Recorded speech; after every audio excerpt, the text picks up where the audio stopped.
fundo bege. À esquerda, em letras azuis, 16 de novembro de 2023. Sustentabilidade intergeracional da proteção social. À direita, uma mão com as pontas dos dedos indicador, médio e anelar encostados. Sob ela, um recorte de papel no formato de 4 pessoas. No canto inferior direito, logos. Universidade Presbiteriana Mackenzie. Realização EMAG. Boa noite a todas e a todos. É um privilégio. Auditório de paredes brancas. Ao fundo, há 3 mastros com as respectivas bandeiras: São Paulo, Brasil e Mato Grosso do Sul. Centralizado, há uma bancada de madeira com 3 lugares. Sentados, da esquerda para a direita, estão, respectivamente, Marta Elisa Monsalve Cuellar, Carlos Francisco e Zélia Luiza Pierdona. Na parte inferior da tela, surge um retângulo branco. À esquerda, logo EMAG. Ao centro, em letras pretas, Carlos Francisco, desembargador federal do TRF3, diretor da EMAG. Homem de pele branca e cabelo castanho, traje terno preto, camisa branca e gravata preta. Abrir os trabalhos do nosso evento Sustentabilidade Intergeracional da Proteção Social.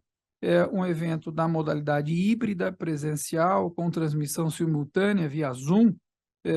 É um evento realizado em parceria de EMAG, né, Escola dos Magistrados da Justiça Federal da Terceira Região, e também dos grupos de pesquisa Cidadania, Constituição, Estado Democrático de Direito e o Sistema de Seguridade Social. Ambos são grupos de pesquisa vinculados ao programa de pós-graduação em Direito Político e Econômico da Faculdade de Direito da Universidade Presbiteriana Mackenzie.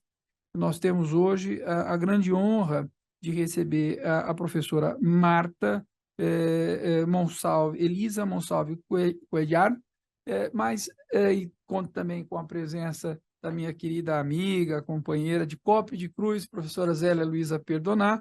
Eu cumprimento também as pessoas presentes, faço um agradecimento formal a toda a estrutura da escola, do Tribunal da Terceira Região, e nomino o diretor da escola, doutor Nino Todo, pelo espaço sempre muito plural e muito amigo que sempre nos abre.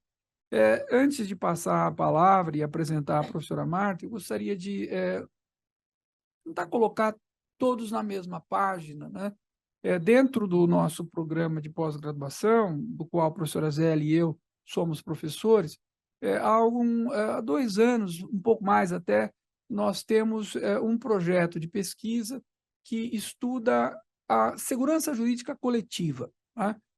Houve, a um determinado instante, a ideia de expandir a análise da segurança jurídica de uma visão muito individual, na perspectiva convencional, de analisar direito adquirido, de analisar a confiança legítima, aqueles movimentos olhando para trás, para o presente, para frente, mas sempre numa visão convencional e individual.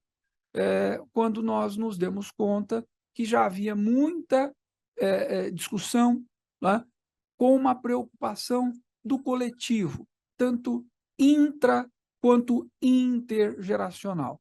A ideia da segurança jurídica coletiva é essa que abraça essa visão de uma estabilidade, de uma confiabilidade em um sistema tanto intra quanto intergeracional, né? O que traz temas importantes como sustentabilidade, como um conjunto de preocupações que precisa compor o horizonte de quem estuda sistemas, de modo geral, sobretudo sistemas de seguridade, mas não só, sistemas de seguro propriamente privados, de planos de previdência e nessas linhas. A ideia da sustentabilidade já é muito conhecida em outras áreas, especialmente ambiental, mas ela é mais ampla do que isso, né? Então, é esse pacote de preocupação que nos move nesse projeto, que é feito em parceria com a professora Zélia também, projeto em rede envolvendo a professora Marta. E é com muita satisfação que hoje nós temos o privilégio de contar com a presença da professora Marta. Arrisco aqui o meu portunhol, né? Bem-vinda, é um prazer muito grande, é um honor para nós outros. A professora Marta Elisa Monsalve Cuellar é professora da Universidade La Gran Colômbia, em Bogotá, ex-presidente do Instituto Latino-Americano de Direito do Trabalho e da Seguridade Social, e é assessora técnica na Conferência Internacional do Trabalho desde 1989. Portanto, além de uma pessoa estimadíssima, muito gentil, cheia de energia, ela é riquíssima em conhecimento. Professora Marta, é um privilégio recebê-la, né? A senhora tem a palavra. Muito obrigado. Obrigada yo. Muchísimas gracias, doctor. Na parte inferior da tela surge um retângulo branco. À esquerda, logo EMAG. Ao centro, em letras pretas, Marta Elisa Monsalve Cuéllar, professora da Universidade La Gran Colômbia, em Bogotá, Colômbia. Mulher de pele branca e cabelo grisalho curto, traja blazer preto e blusa verde. Francisco, por sus palabras afectuosas para mí. Un saludo muy especial para el director, doctor Nino Toldo. Un agradecimiento y una honra para mí estar aquí, para los presentes y para todos los que están virtuales. A la doctora Celia agradecer porque gracias a ese convenio y esa aproximación de la Universidad Presbiteriana de Mackenzie y el tribunal, pues es posible realizar este encuentro, que más que una conferencia magistral, no, es una conversación que yo quiero tener con ustedes de unos temas que nos inquietan a todos, porque estamos asistiendo a una transformación del mundo evidente que no podemos desconocer.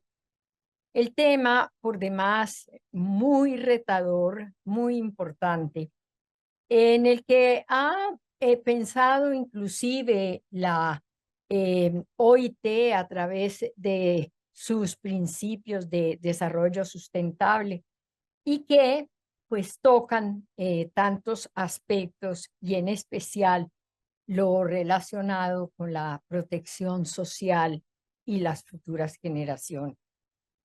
Para poner orden a mi conversación con ustedes, he hecho un pequeño esquema para también atender al tiempo asignado y quiero hacer una introducción muy breve, pensar en las bases de la financiación del sistema contributivo, las causas de la desfinanciación, también muy relacionadas al cambio de las relaciones laborales. Pensar que ha habido cálculos actuariales errados con aspectos políticos y económicos que no se han considerado. Mirar un poco qué ha sucedido con el sistema de reparto, las tasas de reemplazo, los efectos en las generaciones futuras, los factores de inequidad que siempre salen y las propuestas que se han venido haciendo para unas conclusiones. Les ruego que en el momento en que quieran, interrumpan para que conversemos, para que quienes no estén de acuerdo con mis posiciones, que quiero en primer lugar indicar que pueden tener aspectos diferentes porque nuestros sistemas en cuanto a el sistema colombiano puede tener una diversidad y obviamente yo me apoyo mucho para compartir con ustedes en las experiencias en Colombia. Aunque parezca un discurso que se repite tanto, la realidad del cambio del mundo es evidente por diferentes factores sociales, políticos, económicos, la continuidad de la revolución industrial, porque sencillamente lo que hemos tenido son unos cambios de elementos para realizar el trabajo, pero es una continuidad. El hecho de la pandemia del COVID-19, las nuevas guerras, fenómenos demográficos como el envejecimiento poblacional, las migraciones y las bajas tasas de natalidad. Todo ello es suficiente para que pensemos en un cambio extremadamente grande en este mundo global de hoy y por el auge de las comunicaciones.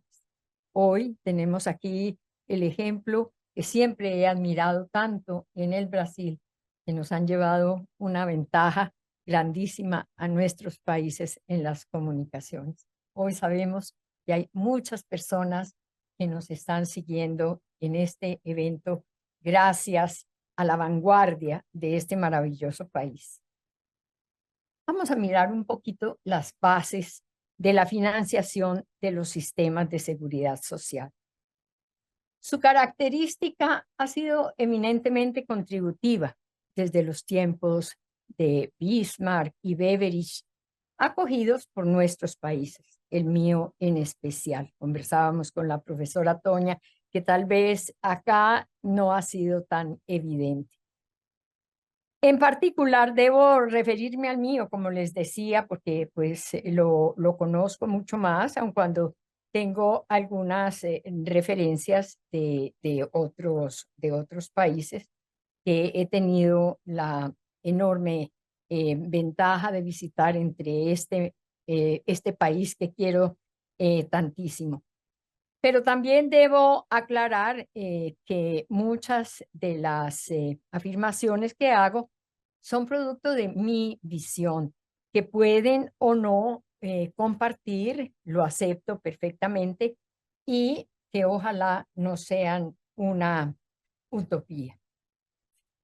Posiblemente 2 siglos atrás, cuando la concepción de generación de la protección laboral se basaba en la existencia de los 3 elementos de la relación laboral y de allí emanaban todas las garantías, pensando que debía ser indefinida, que debía permanecer la persona casi dueña de su puesto de labor, porque de eso dependía que cumpliera una edad y unos años para adquirir su pensión de jubilación.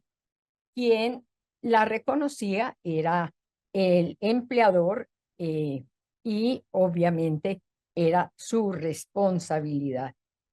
Allí no se tenía en cuenta ninguna base de cotización, sino que era responsabilidad del empleador. Entonces, este cambio de basarse ya en la contribución, en que inicialmente se dijo que sería una contribución tripartita, los trabajadores, los empleadores y el Estado. Entonces, esto nos lleva a pensar y profundizar un poco cuál es el dinero del Estado realmente. El Estado administra, unas veces bien, otras no tan bien, nuestros dineros provenientes de los impuestos. Entonces, ¿hasta qué punto podemos hablar en sano derecho de la existencia de esa trilogía? Como una anotación puedo comentarles que en Colombia hacíamos gala de esa cotización tripartita hasta que nos fuimos dando cuenta en una época que el dinero del Estado no aparecía y se presentó la primera crisis en el régimen de las pensiones. Esto fue absolutamente evidente. Entonces, de allí tenemos esa reticencia en pensar que realmente haya esa contribución de parte del Estado, porque no lo hay. En Colombia, la ley de seguridad social proviene desde el año 46, ley 90 del 46. Esta fue la que creó los seguros sociales, cuyos riesgos fueron siendo asumidos en la medida que se contaron con los recursos suficientes provenientes precisamente de esa contribución. No fue completamente exitoso y tuvimos que hacer una reforma estructural en el año de 1993 con la Ley 100, que empezó su vigencia en 1994. De esta reforma sale un sistema dual. Quiere decir que se mantiene un sistema público manejado por una entidad que se llama Colpensiones y que es precisamente la que maneja este aspecto público. Pero se copió, y creo que no se copió muy bien porque ya había experiencias negativas en cuanto al sistema chileno de los fondos privados de pensiones, administrando también lo que llamamos las cesantías. La diferencia básica en estos dos sistemas es que el público mantiene la contribución, mientras que el privado es sistema de capitalización, es un sistema financiero, y entonces la gente considera que está haciendo un ahorro. Con el correr del tiempo, cuando ya se fueron acercando a los requisitos de cumplimiento para otorgar las pensiones en los fondos de capitalización, salieron a flote unas inequidades, unas diferencias en cuanto al tema especialmente del monto de la pensión, y también en algunos aspectos tocantes a la edad.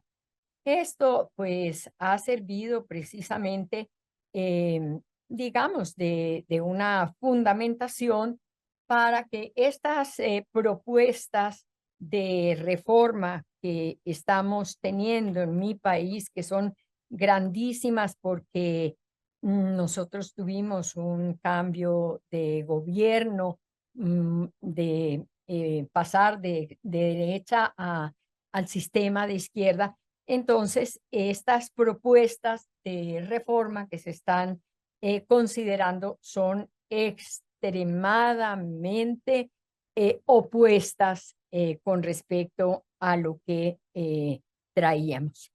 Debo destacar, eso sí, de que en cuanto al sistema de riesgos laborales, es un sistema que se ha manejado supremamente bien, pero ha tenido la característica de que es un fondo al cual solamente aportan las empresas que están catalogadas por sus riesgos laborales. Esto ha sido muy bien administrado y en estas reformas no se han tocado para nada este régimen de los riesgos profesionales. Las reformas están solamente encaminadas a reformar salud y pensiones. Entonces, para nosotros realmente es muy satisfactorio ver cómo se ha mantenido este sistema con muchos éxitos. Otro problema que nosotros tuvimos muy grave, que se solucionó con la Ley 100 de 1993, era que teníamos 27 fondos diferentes de pensiones. Esto logró digamos, disminuirse considerablemente, y hoy solamente están como independientes las fuerzas militares y de policía, los notarios, los magistrados, los parlamentarios y profesores. Entonces, esto significó ya como ir unificando un poco estos sistemas. Ya con el análisis de las causas de la desfinanciación, nosotros debemos señalar dos aspectos importantes. Primero, ¿qué ha llevado a esta desfinanciación? En primer lugar, es evidente que los cambios de las relaciones laborales, al no existir esta relación laboral de dependencia, en donde seguro la cotización es descontada al trabajador y depositada en su cuenta, pues ya se deja a la cultura de la seguridad social, a la conciencia del trabajador independiente que haga realmente sus aportes. Entonces, esto definitivamente, el cambio de las relaciones laborales ha tenido mucho efecto en la desfinanciación de la seguridad social.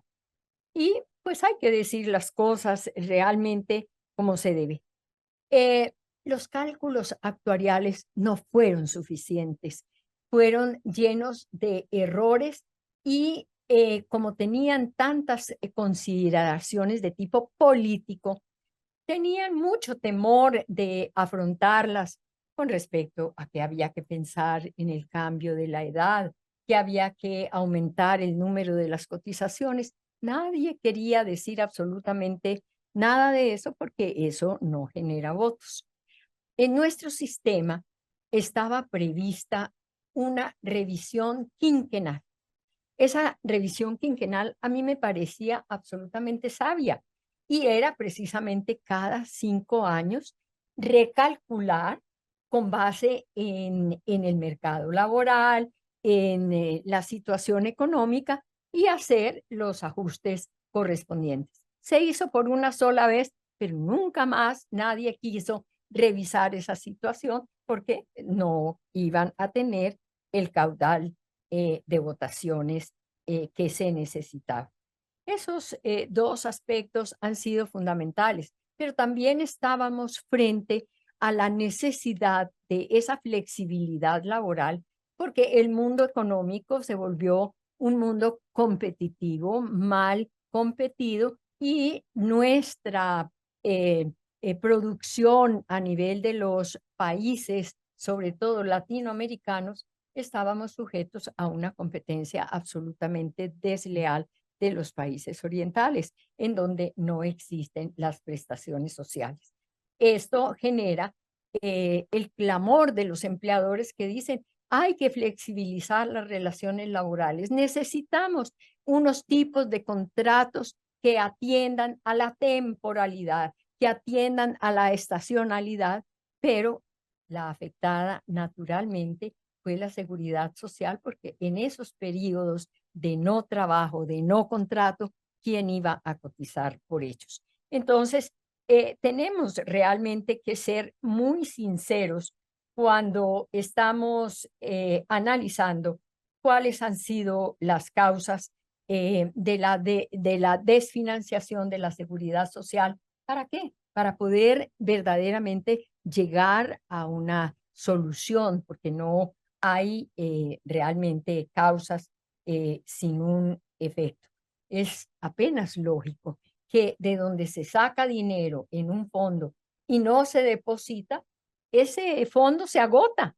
Entonces, la inteligencia, la innovación tiene que decirnos cómo vamos a suplir esta carencia de ingresos, y en eso no hemos sido muy ágiles porque no se piensa verdaderamente en ello y tenemos que solucionarlo de todas maneras. Perdón.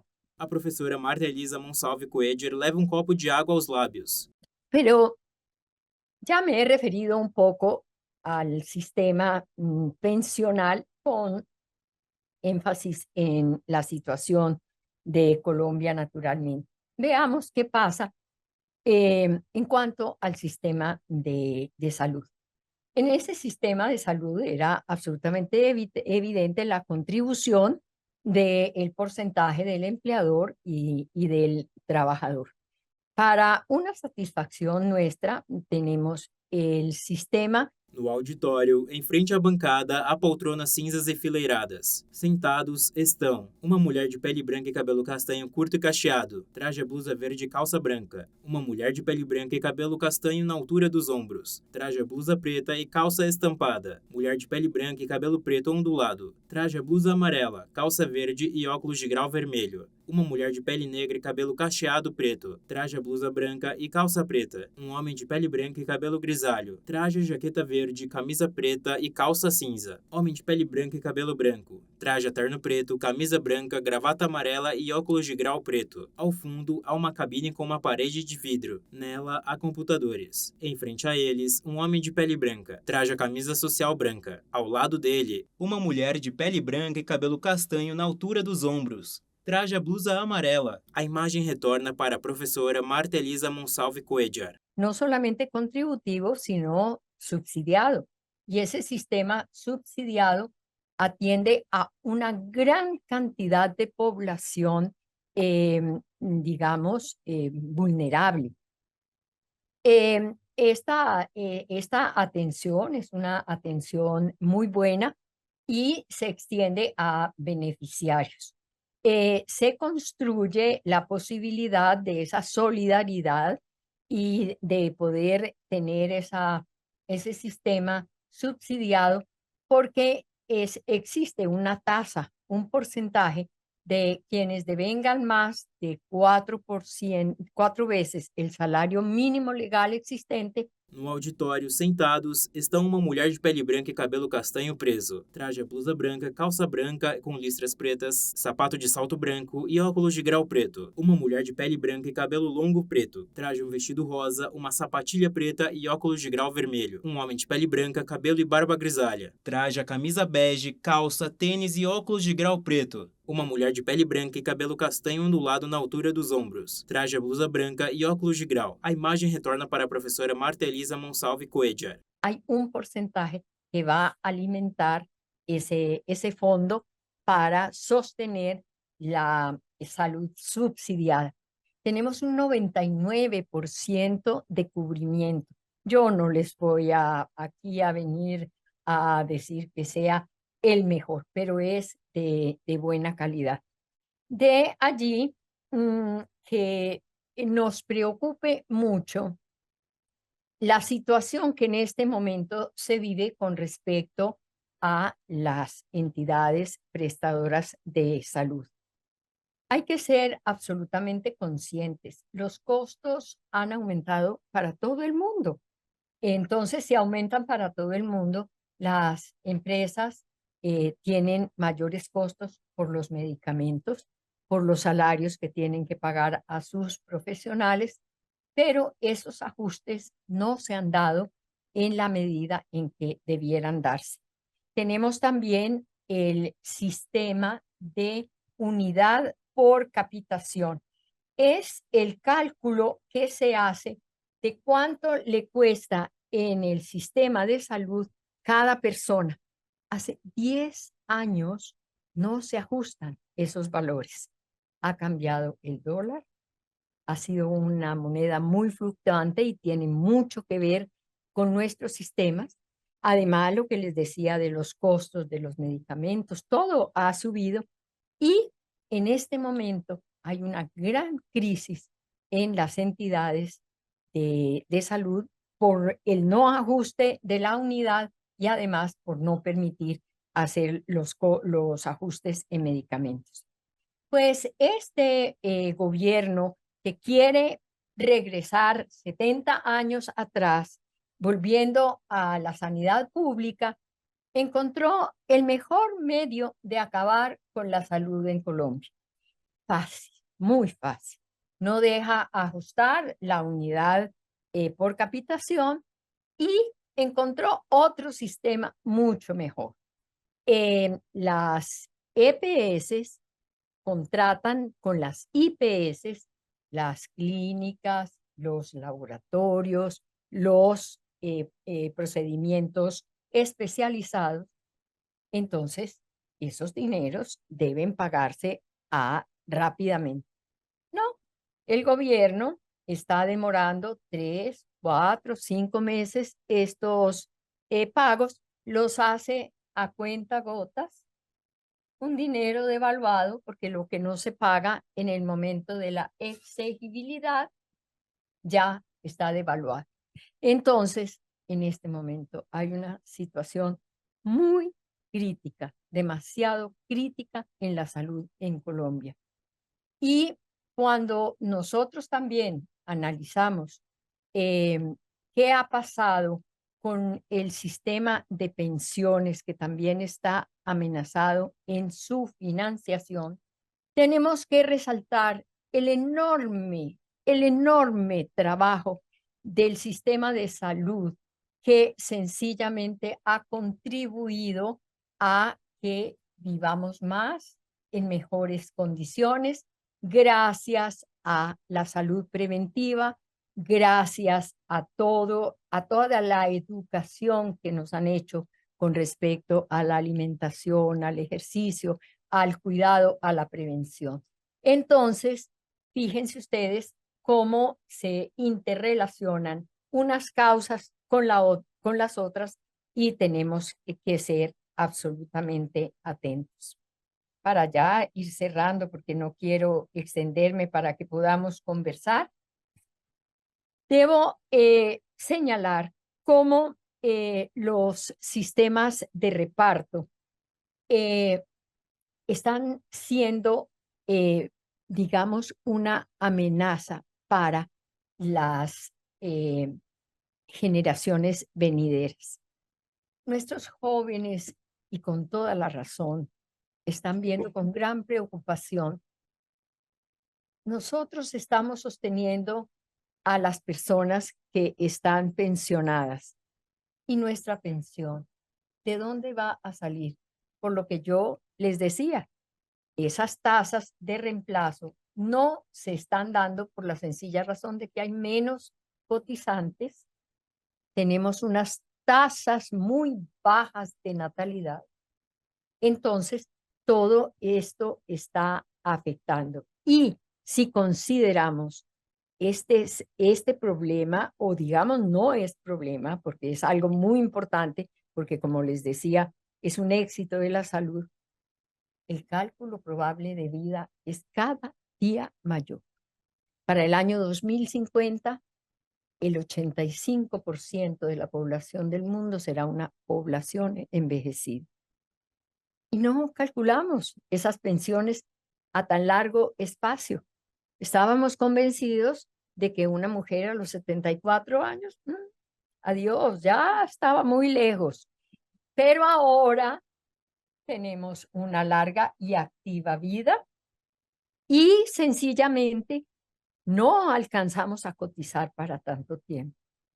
¿Qué está pasando con este periodo que se alargaron nuestras pensiones sin cotizar?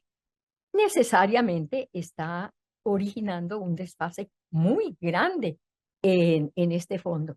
Y los jóvenes miran prácticamente imposible, porque ellos tienen que cotizar para que a nosotras, las personas adultas, nos llegue muy cumplidamente nuestra pensión. Eso es inequitativo. Eso no puede ser así.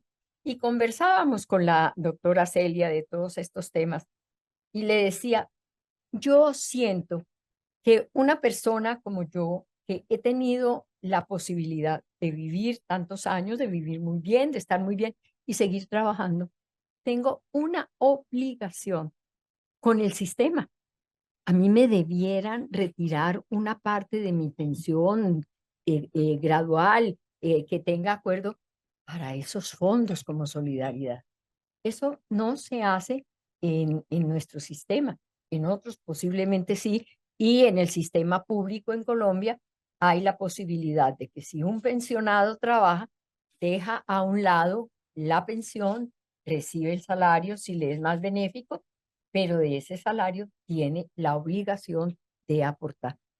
Pero nadie quiere hablar de eso, ¿Por qué? Porque eso es un aspecto político y entonces, un parlamentario que vaya a hablar de eso, no va a tener votación y entonces, no, yo no toco eso, a pesar de que es un problema supremamente grave. Entonces, hay un desinterés de los jóvenes por cotizar.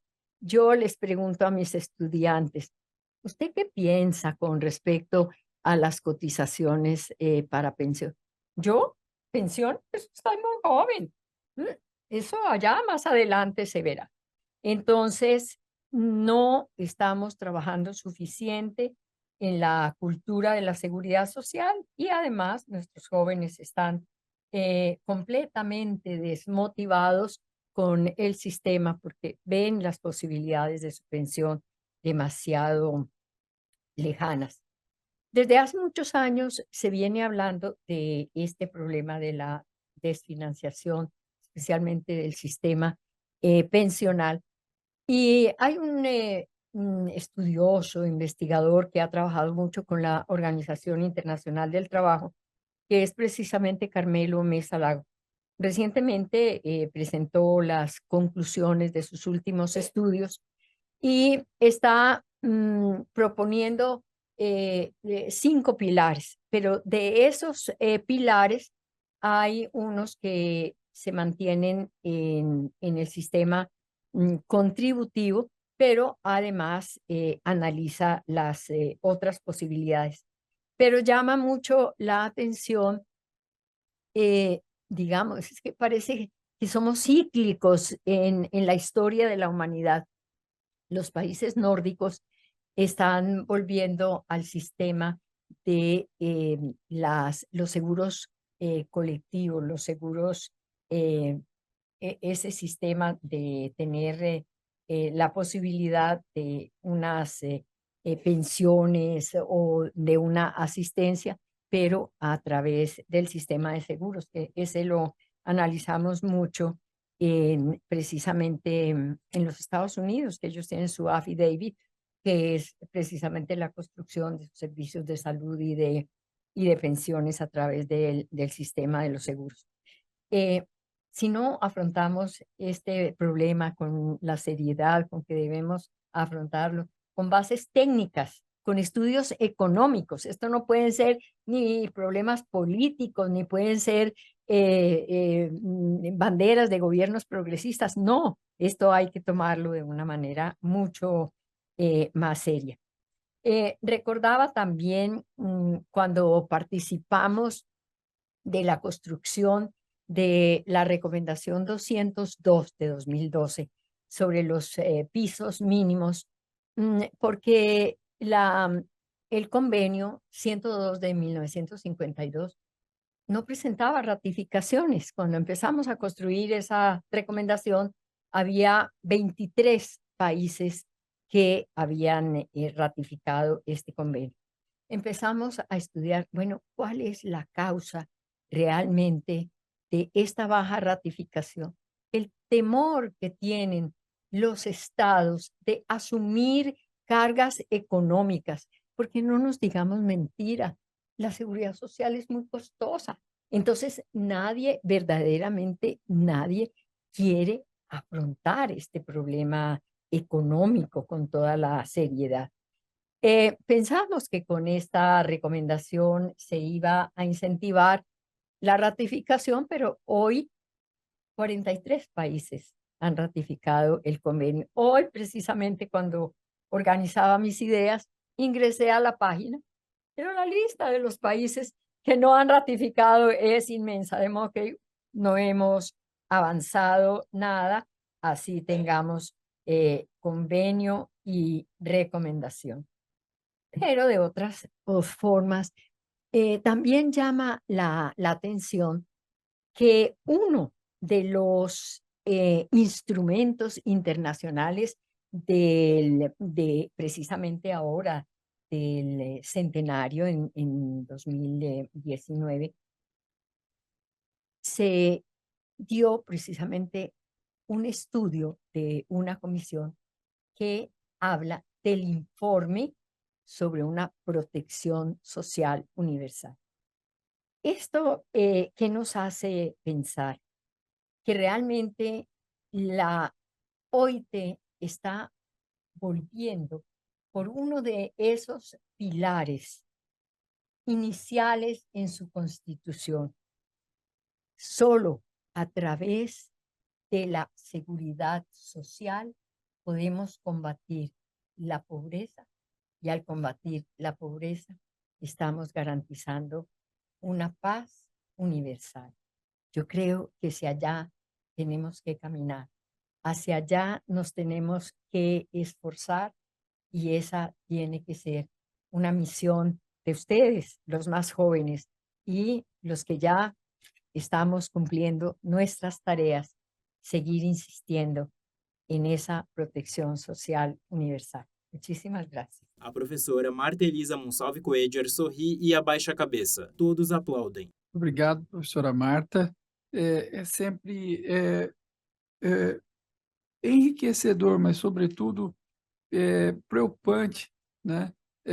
Ouvir com a sua autoridade um testemunho tão cristalino sobre as dificuldades que esse problema nos traz, né? Enquanto a senhora falava, eu pensava que, para alguns, existe um dilema simplório, essa é a grande verdade, em ter, de um lado, coração de ferro para negar benefícios às pessoas que hoje pedem, né, diferenças salariais, sobretudo reajustes previdenciários ou, né, algum custeio, algum pagamento que não foi custeado.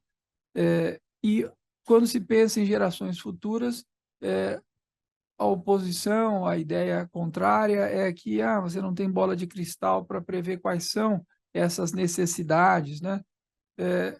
A discussão não é essa, a discussão é outra. Há um senso de responsabilidade de todos nós com relação ao presente, mas sabendo, né, que a marcha civilizatória trará gerações futuras com necessidades previsíveis. A previsibilidade, ela se faz a partir de padrões técnicos, científicos. É bem verdade que existem variáveis, né? Existem erros atuariais, como a senhora mesma colocou, mas existem certezas matemáticas, né? Se nós pegarmos o nosso desenho populacional, a nossa forma, né, da nossa população, nós tínhamos uma forma de pirâmide. Recentemente, este ano, aliás, poucos meses, foi publicada uma nova forma, uma forma de coroa, né? Significa, obviamente, um aumento da longevidade, uma diminuição da base. Isso, matematicamente, é só a questão de colocar números, não tem custeio, né? Toda a generosidade, né, que foi empregada para concessão de benefícios em relação ao passado está repercutindo nas gerações atuais, né, que não conseguem benefícios. Por quê? Porque não cabe no orçamento. Então, você vai aumentar a idade, você vai reduzir alcances, enfim, você vai, de alguma forma, sacrificar, né, as futuras gerações por causa de alguns populismos que não são só da classe política em sentido estrito, às vezes do próprio poder judiciário, que por várias razões opta por ser generoso, né, ao invés de observar esses padrões. E eu confesso que, às vezes, eu deposito muita esperança numa leitura técnica, às vezes pensando na criação de agências reguladoras que seriam capazes de fazer uma gestão desses programas, né, com um pouco mais de neutralidade. Mas também, né, não faltam exemplos de capturas das agências, né, por parte de governos, etc. Então, eu acho que o caminho não tem como escapar desse senso de responsabilidade. É o que é transformador, né? Consciência e senso de responsabilidade. eu reforço mais uma vez, né, o agradecimento da escola e também do Mackenzie pela sua exposição, um grande prazer. E agora eu tenho também a honra e o privilégio de passar a palavra à professora Zélia Luiza Perdonar, que, como eu disse, é uma querida amiga, parceira, etc. A professora Zélia é também professora do programa de pós-graduação em Direito Político e Econômico e é líder do grupo de pesquisa O Sistema de Seguridade Social e também é procuradora regional da República, atuando aqui nesse tribunal, e presidente de uma associação nacional dos procuradores da República também. Eu deixo por conta dela explicar do que se trata. Na parte inferior da tela surge um retângulo branco. À esquerda, logo EMAG. Ao centro, em letras pretas, Zélia Luiza Pierdona, Procuradora Regional da República na PRR Terceira Região. Mulher de pele branca e cabelo castanho na altura dos ombros. Traja blazer preto e blusa rosa. Bom, em primeiro lugar, eu gostaria de agradecer essa oportunidade de trazer a academia para o tribunal. Eu penso que todos aqui, eu vejo muitos mestrandos, doutorandos, doutores, muitos aqui presentes e outros também online aqui pela plataforma, e também muitos juízes, servidores. Então, essa conversa entre a academia e a aplicabilidade do direito, eu sempre penso que é essencial. Então, eu queria fazer esse registro de agradecimento ao professor José Carlos Francisco, ao doutor José Carlos Francisco, aqui, desembargador dessa casa, e também ao presidente da IMAG, o também desembargador federal, doutor Nino Toldo, por perceber, ter a sensibilidade de perceber a importância de trazer a academia, ter essa troca entre a prática e o estudo acadêmico das questões, especificamente aqui relacionadas à sustentabilidade intergeracional da proteção social, mas, enfim, da sustentabilidade da proteção social às futuras gerações. Então, eu queria fazer esse registro. Gostaria, professor José Carlos Francisco, que transmitisse isso ao presidente da IMAG por essa sensibilidade. Eu queria também aqui agradecer a todos que estão, aos servidores que estão viabilizando, né, essa discussão, porque não só os que estão aqui, mas os mais de 200 inscritos que acompanham, eu acho que é uma oportunidade e as novas tecnologias permitem isso, né? A professora Marta falava aí que as relações de trabalho hoje já não são aquelas da primeira Revolução Industrial ou não são aquelas de quando a Previdência Social foi criada em 1883 na Alemanha ou há 100 anos atrás, quando foi criado, porque estamos comemorando, professora Marta, o centenário da Previdência Social no Brasil, exatamente nesse ano. E então nós temos pontos que a professora Marta expôs, que essas novas relações, elas trazem uma diminuição no financiamento tradicional da Previdência Social, mas traz muitas coisas boas, e dentre as quais essa possibilidade de democratizar o conhecimento justamente pelas novas tecnologias. E queria também fazer um registro, além disso, professor José Carlos e doutor desembargador aqui dessa casa, da importância do tema que o senhor escolheu para aprofundar as pesquisas, que é a segurança jurídica coletiva. Nós temos, na tradição do direito, verificar a segurança jurídica individual. E essa perspectiva da proteção às futuras gerações, e futuras gerações, quando a gente fala, por exemplo, em previdência, muitas vezes são as gerações atuais, mas futuras gerações em termos de receber benefícios, que seriam intrageracionais e também, não só as intras, mas também as intergeracionais. Então, eu queria fazer esse registro porque o olhar constitucional nessa perspectiva é muito importante, inclusive os dois grupos de pesquisa que estamos aqui representando, a Cidadania, Constituição e Estado Democrático de Direito. Eu tenho dito que os direitos integrantes da Seguridade Social no Brasil, que se vocês perceberam que a professora Marta falava muito do aspecto da Seguridade Social contributiva, depois tocou também a saúde, que agora também foi universalizada, embora com duas portas de entrada lá. mas esses direitos de seguridade social no Brasil, que foram redesenhados a partir da Constituição de 88, eu não tenho dúvida em afirmar que são talvez os melhores instrumentos para garantir a cidadania no Brasil pós-Constituição de 88. Então, essa conversa entre os instrumentos e a busca, né, da efetiva cidadania, me parece que pensar a segurança jurídica nesse aspecto coletivo é muito importante, então quero parabenizá-lo por isso. Inclusive, a professora Marta mencionava aqui essas dificuldades de se pensar a futura geração, nesse sentido, a professora Catarina Botelho, que já participou de outros eventos com o professor José Carlos Francisco, comigo também, lá dentro especialmente de seminários e também de bancas de mestrado e doutorado, ela sempre menciona da dificuldade de se pensar, né, se é um dever ou se é um direito. É um dever das gerações atuais com as gerações futuras ou é um direito das futuras gerações? E se é um direito, existe direito sem sujeito? Porque as futuras gerações, né, ao menos intrageracionais, não estão aqui.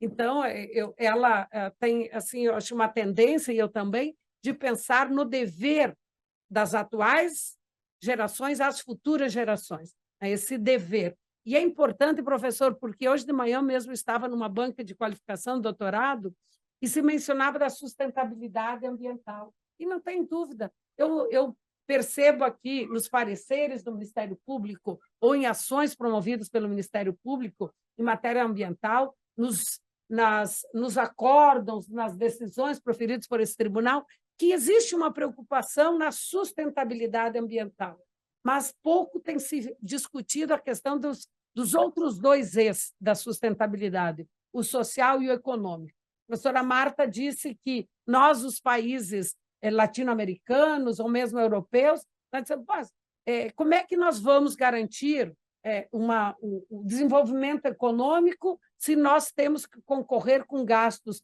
muito superiores aos países asiáticos, né? Então, esse choro dos empresários em relação a isso.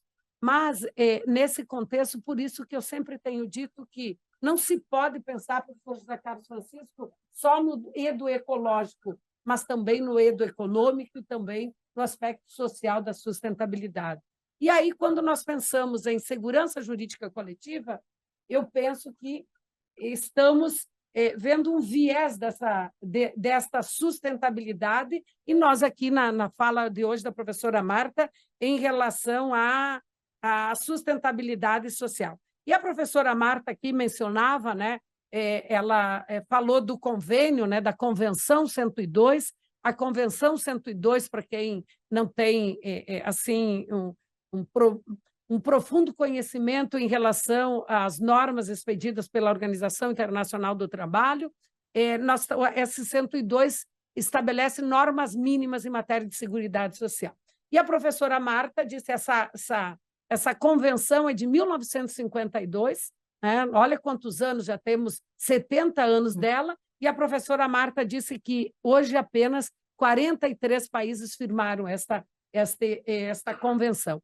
E ela também mencionava que teve um informe, né, da OIT, elaborado em razão dos 100 anos da OIT em 2019, mas antes disso, né, a professora Marta, ela mencionou aqui a recomendação 212, que estabeleceu um piso mínimo de proteção, porque antes disso, né, em 2009, 2010, uma das conferências da Organização Internacional do Trabalho fez um diagnóstico do porquê, né, do porquê não ter poucos países ter assinado essa convenção das normas mínimas de seguridade social, e nesse diagnóstico foi observado que a professora Zélia Luiza Pierdona leva um copo de água aos lábios. Professor José Carlos Francisco, 20% dos trabalhadores no mundo tinham proteção. Então, muitas vezes se tem as normas e não se tem a efetividade dessas normas, né?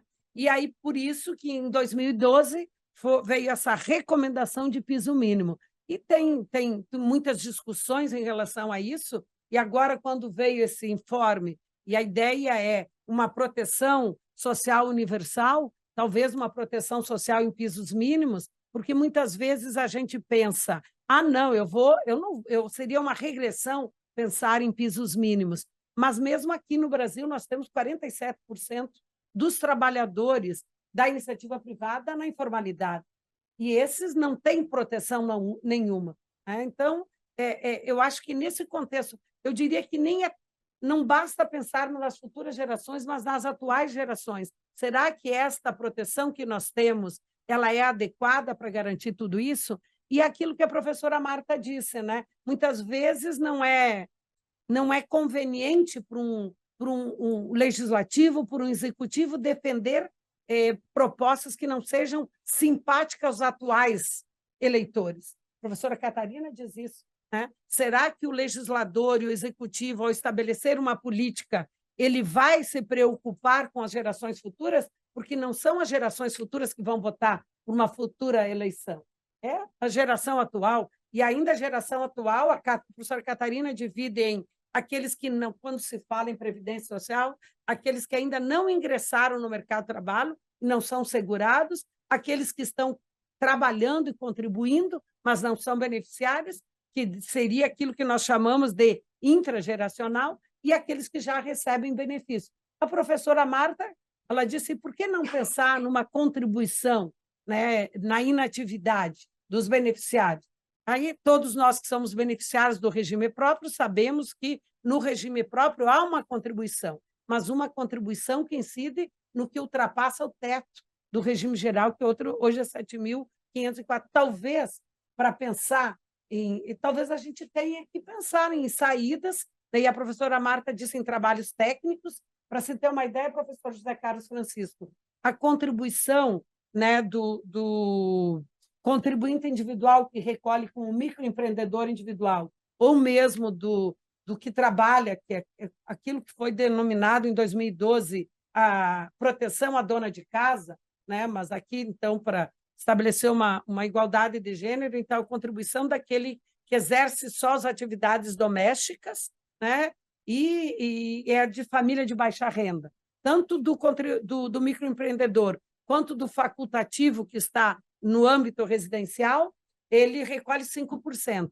E a semana passada eu tive a oportunidade de estar numa audiência pública na Câmara dos Deputados, onde se discutia a inteligência artificial e as repercussões na Previdência, inclusive no equilíbrio financeiro atuarial, que é um mandamento constitucional. Desde 98, tanto no regime próprio quanto no regime geral, tem observância de critérios que preservam o equilíbrio financeiro atuarial. 10 anos depois da Constituição foi editada, veio esse mandamento em relação a isso, e aí uma das pessoas que também estava lá nessa audiência pública, que é um grande estudioso, o Rogério, não me lembro bem o sobrenome dele, mas ele mencionava que se um contribuinte individual, que é um microempreendedor individual, requerer um benefício por incapacidade temporária, por 9 meses, ele precisa cotizar 15 anos para equivaler àquilo que ele ganhou em 9 meses de um benefício por incapacidade temporária. Ou, no regime geral, a mulher precisa recolher 15 anos e o homem 20 anos. Os 15 anos da mulher, professor José Carlos Francisco, equivale a 9 meses de benefício. Aliás, os 15 anos que ela recolhe, aqueles 5%, equivale a só 9 meses de prestação. E aí vai ganhar, vai receber, a mulher se aposenta com 62, o homem com 65, então em 9 meses ele teria de volta tudo. Então é subsidiado, mas é aquilo, a gente sempre tem que pensar aquilo que a professora Marta disse, o subsidiado é pago por todos, porque o Estado não tira dinheiro do nada, né? Nós somos um país que tem os recursos provenientes basicamente do fiscal, basicamente dos tributos. Quer seja contribuição, aqui está o Fernando, que está repensando o financiamento da Previdência na sua dissertação de mestrado, quer seja a contribuição da empresa sobre a folha, quer seja a contribuição da empresa sobre o faturamento, quer seja da contribuição da empresa sobre o lucro, ou mesmo de outros impostos, na verdade, tudo sai de nós, todo sai da sociedade, todo sai do contribuinte, porque o Estado ele não produz dinheiro. Então, professor José Carlos Francisco, eu quero mais uma vez, ratificar minhas palavras iniciais, né, de agradecimento por essa escola, se abrir para que a gente possa pensar.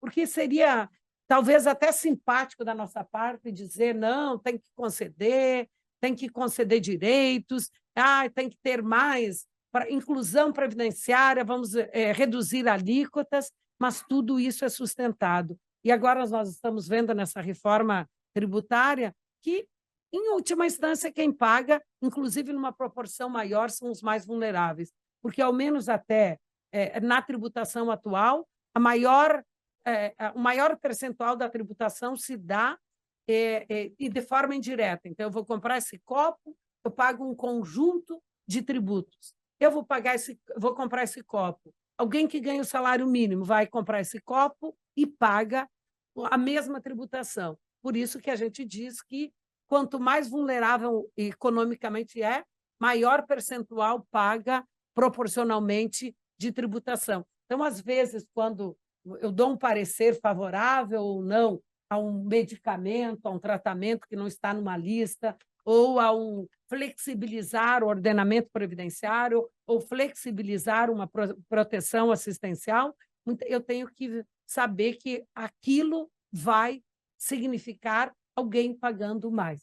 Eu queria fazer esse registro porque alguns dizem que é ser fiscalista, pensar nos custos, né? E o Cassal Tanabás é um professor de Coimbra, ele diz que talvez nunca esteve na moda falar dos custos, mas que os custos e os deveres em relação aos direitos são a face oculta dos direitos fundamentais que, ao menos no ordenamento jurídico brasileiro, os direitos sociais todos são classificados como direitos sociais. Então, essa sensibilidade da IMAG, essa sensibilidade, professor e doutor José Carlos Francisco, essa sensibilidade, Vossa Excelência, em trazer essa temática para aqui, assim, mesmo muitas vezes sendo antipático essa temática, ela é motivo de registro e de admiração de minha parte como professora, minha parte como cidadã e minha parte também como membro do Ministério Público. Eu tenho certeza que os desembargadores e juízes que me acompanham sabem que me manifesto nesse sentido nos pareceres, em recursos que tenho muitas vezes interposto, porque nós efetivamente precisamos pensar em garantir a proteção não só às atuais gerações, mas às futuras gerações. E eu termino dizendo que na segunda-feira, na aula do mestrado e doutorado, além da professora Marta, nós estávamos com mais 2 professoras da Inglaterra, e uma delas fez uma comparação do sistema inglês com o sistema grego, porque ela é professora na Inglaterra, mas é grega, e aí nós, alunos, fizemos a comparação com o sistema brasileiro, porque todos sabemos que o Sistema Único de Saúde ele foi desenhado na Constituição de 88 com base no sistema inglês. E ela mencionava o fato de uma criança ter ido requerer judicialmente um tratamento, e na decisão lá dos juízes ingleses foi no sentido de que, além do direito daquele cidadão, eles tinham que pensar na sustentabilidade do sistema como um todo. Então, talvez inclusive, eu até como mencionei para o professor José Carlos Francisco, eu mencionei que aquela decisão tinha muito a ver com o projeto de pesquisa que, desde o ano passado, é liderado por ele e que, pela generosidade dele, me convidou a fazer parte, e aí o nosso grupo de pesquisa, o Sistema de Seguridade, que tem muitos integrantes presentes, então tivemos a oportunidade de participar e talvez, talvez assim, a dificuldade de um juiz negar, como no caso específico, e ela inclusive disse que naquele dia ela soube que a criança tinha falecido, né?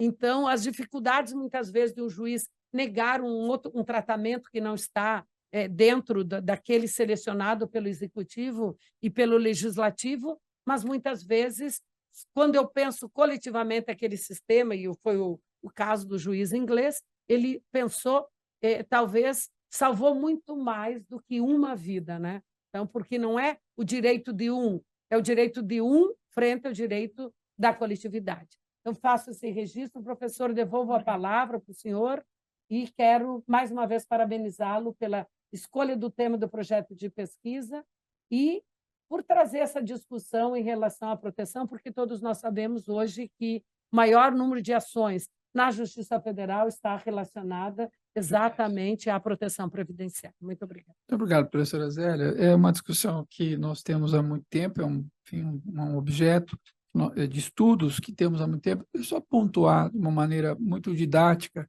do que exatamente nós estamos falando. Pensar ou falar em segurança jurídica coletiva, na verdade, é uma decorrência do próprio texto normativo, da literalidade do texto normativo. Analisando o título 2, capítulo 1 da Constituição, nós encontramos direitos e deveres individuais e coletivos. E no caput do artigo 5º há a segurança jurídica. Portanto, há uma perspectiva coletiva da segurança jurídica positivada, né, como aí, vamos lá, como um princípio geral, certo? E que, como princípio, ele vai ter a face dos direitos, das garantias e, naturalmente, dos deveres. A primeira afirmação quanto à natureza jurídica. Qual o efeito lógico, normativo disso? Bom, sendo um princípio que tem todas essas faces, ele vai ser trabalhado como um princípio. Então, ele vai permitir um conjunto de interpretações a partir de máxima efetividade, a partir de ponderações e tal. Quais são as matérias que a segurança jurídica abraça? Tantas. A previdência é uma, a saúde é outra, seja ela pública ou privada. A Luciana anotava outro dia um texto da lei urbanística, né? Exatamente, que fala em futuras gerações.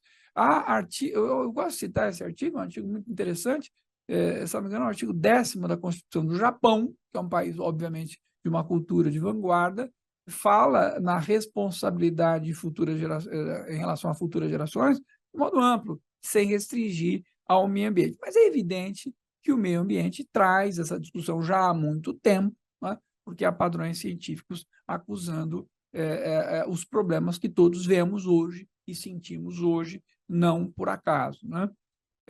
Quem são os titulares, né? O titular do coletivo é o oposto do individual, então ele é transindividual.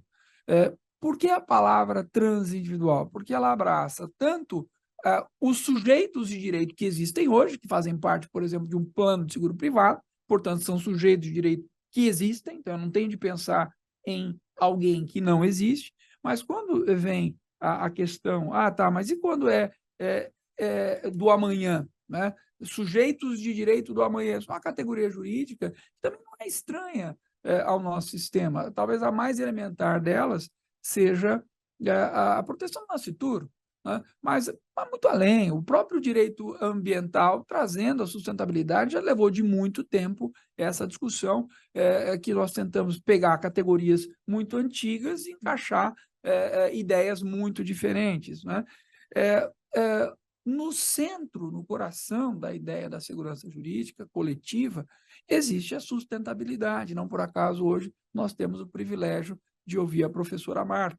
A sustentabilidade, na visão que eu tenho trabalhado, né, que é, sim, baseado especialmente na professora Catarina Botelho, uma portuguesa da Universidade do Porto, né, a sustentabilidade é o aspecto procedimental, é como se estrutura uma política pública do presente para alcançar tanto o presente quanto o amanhã.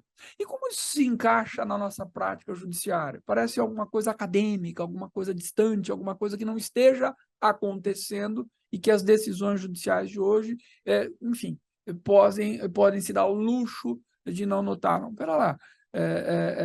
Primeiro, né, como nós sempre procuramos uma resposta normativa, a LINDB, já de muito tempo, exige que todas as decisões judiciais, especialmente as baseadas em conceitos abertos, né, princípios ou conceitos jurídicos indeterminados, que essas leituras elas sejam feitas pensando nas consequências, é o tal do consequencialismo.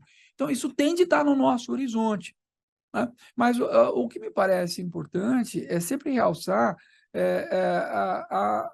os efeitos práticos das ideias abstratas, né?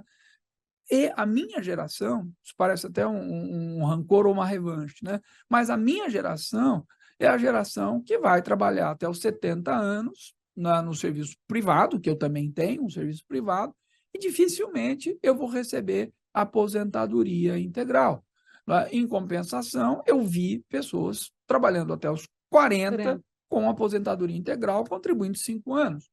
Tem alguma coisa errada nisso, né? Tem alguma coisa que não funciona, que não é justo, né? E o aspecto da justiça, embora seja, né, meta-jurídico, ele está presente muito nessa leitura.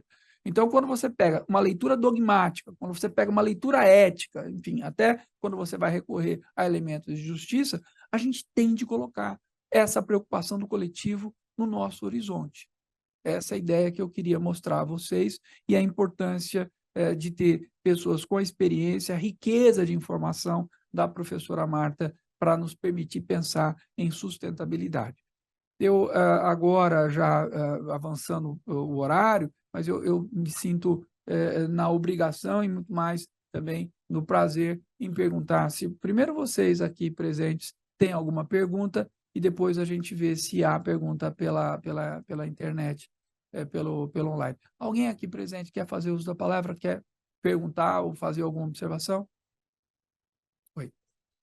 Tem um microfone. Obrigada. Boa noite a todos. Prazer, professora Marta, mais uma vez de poder estar com a senhora aqui. Com o microfone em mãos, a mulher de pele branca e cabelo castanho preso. Professora Zélia, professor José Francisco. Eu gostaria de fazer uma colocação no sentido de que, quando nós falamos da sustentabilidade do sistema, é uma coisa que eu costumo, e já conversei com a professora Zélia nesse sentido, que nós não podemos deixar de lado a prevenção. Porque se nós tivermos um cuidado muito grande e um olhar atento à prevenção, a gente vai, consequentemente, vamos estar cuidando nessa sustentabilidade. Porque quando nós falamos em parte de seguridade social, que nós englobamos tanto a parte da saúde, nós temos que levar em consideração que nós temos hoje, por exemplo, quando nós vemos os jovens. Nós temos hoje muitas jovens que eles não pensam numa geração futura de filhos e tudo mais, de terem né, essa geração. Eles bastam a vida deles de hoje em dia. Então, assim, o sistema ele vai estar sendo suportado só por eles. Se a gente parar para pensar, a gente pouco vai ter mais para frente. Quando eu falo na parte de prevenção com relação a isso, vamos ver como nós temos o tratamento da juventude hoje com relação à parte de alimentação, por exemplo. Nós temos uma industrialização muito grande, onde nós vemos isso constantemente na parte de iFood e tudo mais. Quando nós viemos na parte de sustentabilidade do sistema, nós estamos nos preocupando também com a parte de benefícios previdenciários na parte de aposentadoria. Mas tem um benefício da incapacidade temporária que esses próprios jovens hoje não estão levando a sério e nós não estamos tendo uma prevenção com relação a toda essa educação alimentar que vai causar um dano muito grande e isso, consequentemente, também vai trazer prejuízos com relação à parte da Previdência Social, porque não só na parte da aposentadoria. E esses mesmos jovens, eles não estão preocupados de recolher para a aposentadoria lá no futuro. Muitas vezes eles não estão pensando lá, só que nós temos que ver que uma falta de prevenção que a gente está tendo, nesse cuidado específico, ele vai causar um dano muito grande também, porque nós temos aí muitos e muitos benefícios por incapacidade temporária que gerem em relação ao quê? Justamente por causa de acidente, por causa de alimentação, por causa de distúrbios alimentares, por causa de distúrbios psicológicos, por causa do quê? De uma falta de prevenção. Então, o cuidar, nossa preocupação com a sustentabilidade no futuro, nós temos, se nós levarmos em consideração e termos agora um cuidado grande e primordial na prevenção, a gente vai estar contribuindo para os dois também. Perfeitamente. Obrigado. Existe mais alguma pergunta aqui da parte? A imagem retorna para a bancada. Pelo chat chegou perguntas? Não? Eu queria perguntar se muito obrigado. Se a professora Marta quer fazer alguma ponderação ainda? Pues después de escucharlo atentamente esta presentación que usted ha hecho sobre la importancia precisamente de esta seguridad jurídica colectiva, afianzado también por las manifestaciones que ha hecho la doctora Celia. No me queda la menor duda de la inmensa responsabilidad que tenemos precisamente de atender esta situación con la debida seriedad. Y cuando me refiero a la debida seriedad, es precisamente la importancia de las bases técnicas, de las bases económicas. Nosotros no podemos seguir manejando estos aspectos tan delicados desde un punto de vista político, desde un punto de vista de discursos que nos alejan tantísimo de la realidad y que no nos permiten realmente afrontar los problemas en la magnitud que ellos tienen, porque no son problemas pequeños, son problemas muy grandes que están relacionados precisamente con el ser humano, que están precisamente con la generación, no solamente generación presente, sino generación futura. De modo que entonces yo no pienso que el instrumento de los discursos políticos sea la mejor vía para tomar una muy fuerte acción y una muy fuerte responsabilidad con este tema.